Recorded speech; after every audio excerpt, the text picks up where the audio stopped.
Hello, rockers! And welcome back to another episode! Okay, we don't sound good. Let's leave that to the professionals. Well, I don't know. I didn't think we were that bad. I like your positivity! Yeah, okay, not good. Not good. Well. Well, rockers, I promise we won't try our screamo voices again if you just keep watching. I pinky promise.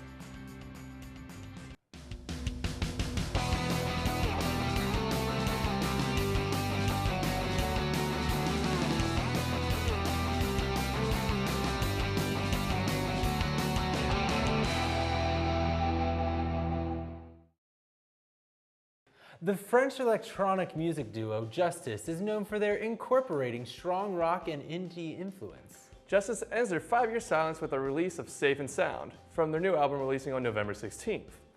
Justice is releasing their third album, Woman, on November 16th. 2 singles have already been released. Safe and Sound and Randy can be listened to on justiceelectro.com. You can also pre-order the album as well. Speaking on ending a 5-year hiatus, Bon Iver released their third studio album, 22 A Million, on September 30th. The indie folk band has said to have finally found their voice in the music industry. Bon Iver had a huge stylistic change with this album change. Before this album, they were known for the unique sound from the singer-songwriter Justin Vernon's voice. Now, with their new style, they use a very electronic sound with auto-tune and a distortion of Vernon's voice. Maybe this could just be a sign of progress in technology recording? That could be what they're trying to show with their new album. With not producing music in 5 years, you have to have a good comeback in order for people to stay interested. I think that has worked for the most part. Many tweets have been sent out about the new album, saying that their music has made them feel emotions they have never felt before. Kanye West called Vernon his favorite living artist. However you want to take that. I think that's a pretty flattering statement coming from Kanye's usual bashful personality. This album for Bon Iver is a personal record all about moving beyond disorienting times. This album also closely relates to the previous album, For Emma, Forever Ago.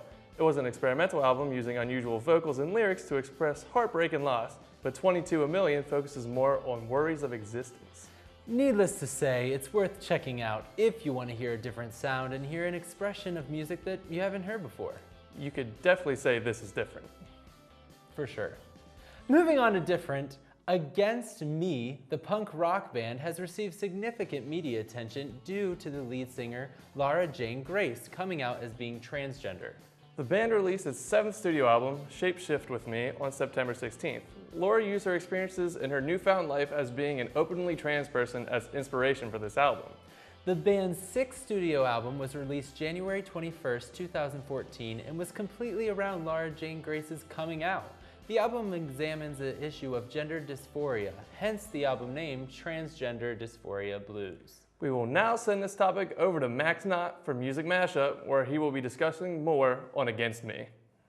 Thanks, Cody and Jenner. Today I'm here with Christina Loringer to discuss the controversy on the band Against Me.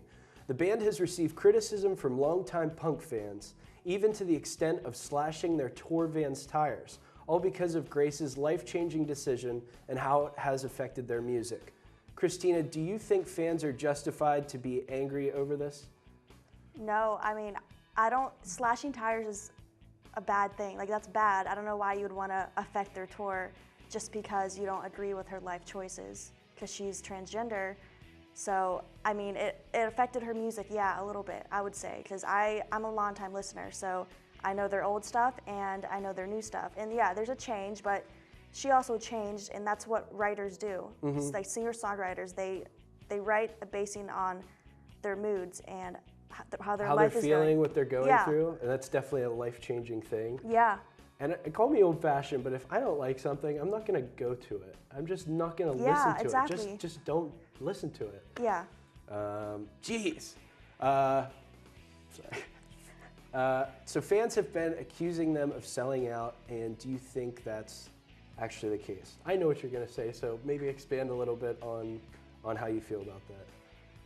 No, I don't think they sold out. There were some incidents in the past where there have been some record label miscommunications. Like they've said they're gonna be with a a small record label, but then they decided not to, and that kind of angered some punk fans because in the punk world, like having a small record label is punk because you're not. It's all about not going mainstream, Yeah, not signing to the big records. Yeah, and that's part of the reason why they believe they sold out. So that's that one issue, and then they also believe they sold out because she decided to branch out and sing about her life and relate to people who are like her, other transgender people.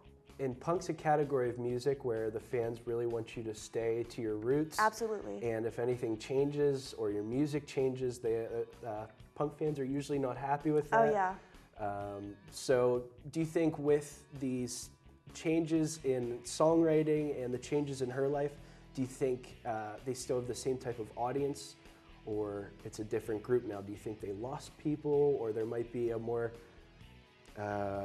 transgender community that's with them now that they didn't have? Well, I went to a concert of theirs in Pittsburgh recently, a few weeks ago. Ooh, do tell. And I saw all sorts of people there, obviously. Like, I saw transgender people there, and I don't blame them. She's like an inspiration. She sings Definitely. songs that's relatable to them, and that's great that they have that band to relate to.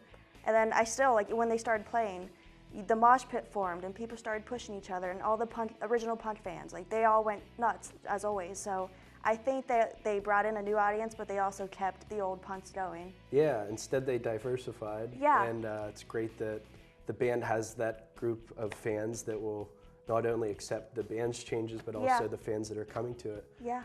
So also to conclude, this uproar is that Laura uses her music to relate to other people in her situation while also helping her express her true feelings.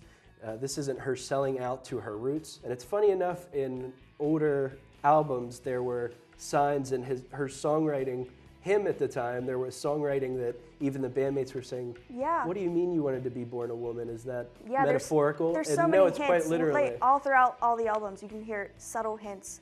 Later on, it gets more obvious, and then eventually she came out with the album Transgender Dysmorphia, which is, that's when she started changing. That was the big The moment.